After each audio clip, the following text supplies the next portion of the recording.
நமஸ்தே. நான் மும்பையைச் சேர்ந்த ஜெயேஷ் சேத்தியா.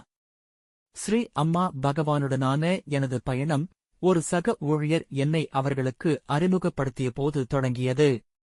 அவர்களின் அருளைப் பற்றி நான் கேள்விப்பட்டிருந்தாலும் ஹோமங்களில் பங்கேற்கத் தொடங்கிய பிறகுதான் அதன் சக்தியை நான் உண்மையிலேயே புரிந்து கொள்ளத் தொடங்கினேன். முதலில் ஹோமங்களில் நேரடியாக பங்கேற்பது குறித்து எனக்கு சந்தேகம் இருந்தது.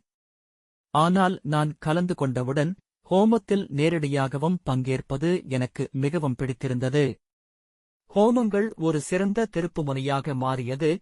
அது என் வாழ்க்கையின் ஒவ்வொரு அம்சத்திலும் அமைதியாகச் செயல்பட்டது. படிப்படியாக கண்கூடான அற்புதங்களை, குறிப்பாக எனது தொழிலில், அது எதிர்பாராத வழிகளில் அபிவிருத்தியடையத் தொடங்கியதை நான் காணத் துவங்கினேன். பல ஆண்டுகளாக நான் ஆன்மீக ஆர்வம் மற்றும் கேள்விகளால் நிரப்பப்பட்ட ஒரு ஆன்மீக தேடுதல் உடையவனாக இருந்தேன். இருப்பினும் எனக்குத் தெரிந்த அனைத்தும் உண்மையான அனுபவம் இல்லாததால் கோட்பாடாகவே இருந்தன. நேமத்தில் நடந்த தர்ம சம்ஸ்தாபக் செயல்முறையில் நான் கலந்து கொண்டபோது எனது உண்மையான உள்பயணம் தொடங்கியது. செயல்முறையின் போது ஒரு ஆழமான மாற்றம் ஏற்பட்டது. நான் கேள்விகளால் பீடிக்கப்பட்டிருந்தேன், மேலும் நன்கு படித்து ஒரு நபராக இருப்பதால் நான் தொடர்ந்து கேள்விகள் கேட்டுக்கொண்டே இருப்பேன். என் சக ஊழியரை நிறைய கேள்விகளால் தொந்தரவு செய்வேன். எப்போதும் இதயத்திற்கும் மனதிற்கும் இடையே ஒரு போராட்டம் இருந்தது. என் மனம் அமைதியாகிவிட்டது மற்றும் நீண்ட காலமாக இருந்த பல கேள்விகள் இல்லாமல் போய்விட்டன. என் எண்ணங்கள் குறைந்துவிட்டன. என் துள்ளிக் குதிக்கும் மனம் அமைதியாகிவிட்டது.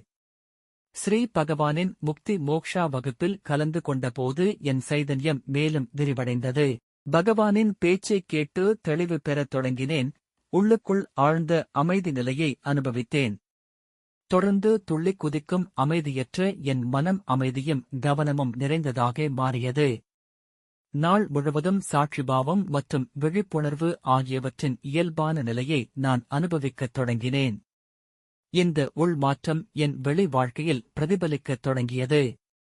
என் கவனம் மேம்பட்டது, என் வணிகம் சீராகவும் சிரமமின்றியும் வளர்ந்தது.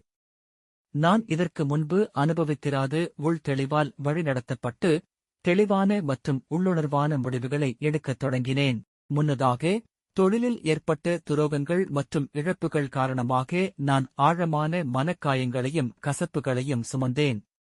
அந்த வேதனையான நினைவுகள் என்னை மிகவும் பாதித்தன.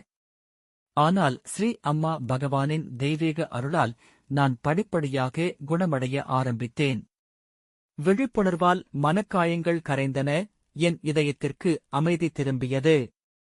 இப்போது நான் சவால்களை எதிர்கொள்ளும்போது கூட எந்த உணர்ச்சியிலோ அல்லது சூழ்நிலையிலோ சிக்கிக் கொள்வதில்லை. நான் கவனிக்கிறேன், ஒத்திசைந்து செல்கிறேன், அமைதியாக பதிலளிக்கிறேன். முரண்பாடுகள் இனி என்னை தொந்தரவு செய்வதில்லை. எடை போடுதல் வெகுவாக குறைந்துவிட்டது. இன்று வாழ்க்கையின் ஓட்டத்துடன் இணைந்து செல்லும் நிலையில் நான் வாழ்கிறேன். அனைத்தும் சிரமமின்றியும் அழகாகவும் நடக்கின்றன. நான் சூழ்நிலைகளை எளிதாக கடந்து செல்கிறேன். இனி வருவதை எதிர்க்கவோ அல்லது போவதை பற்றிக் கொள்ளவோ இல்லை. அம்மா பகவான் என்னுள் வாழ்ந்து என் ஒவ்வொரு அடியையும் வழிநடத்துவது போல் உணர்கிறேன். எனது உறவுகள் இணக்கமாகிவிட்டன மற்றும் அம்மா பகவானுடனான எனது பந்தம் மிகவும் ஆழமடைந்துள்ளது. அவர்களின் இருப்பை என் எண்ணங்களிலும், என் வேலையிலும், என் இதயத்திலும் ஒவ்வொரு கணமும் நான் உணர்கிறேன். இந்த செயல்முறைகள் மூலம் என் உள்நிலை ஸ்திரம் பெற்றுள்ளது. நான் நிலையான நன்றியுணர்வுடனும் அமைதியுடனும் வாழ்கிறேன். எடை போடுதல்கள் எழுகின்றன, ஆனால் நான் அவற்றை உணர்ந்தறிகிறேன். என் ஊசலாடும் மனம் அமைதியாக இருக்கிறது. நான் நிகழ்காலத்தில் இல்லாதபோது நான் அறிந்திருக்கிறேன்.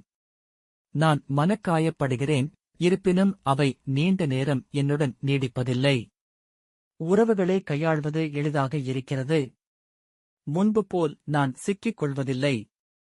அமைதியின்மையிலிருந்து அமைதிக்கும், மனக்காயத்திலிருந்து குணமடைதலுக்கும், முயற்சியிலிருந்து சிரமமில்லாத ஓட்டத்திற்குமான இந்த மாற்றம் ஒரு ஆசீர்வாதம். ஜெய் போலோ ஆத்ம சாட்சாத்கார பிரதாதா ஸ்ரீ அம்மா பகவான் கி ஜெய்.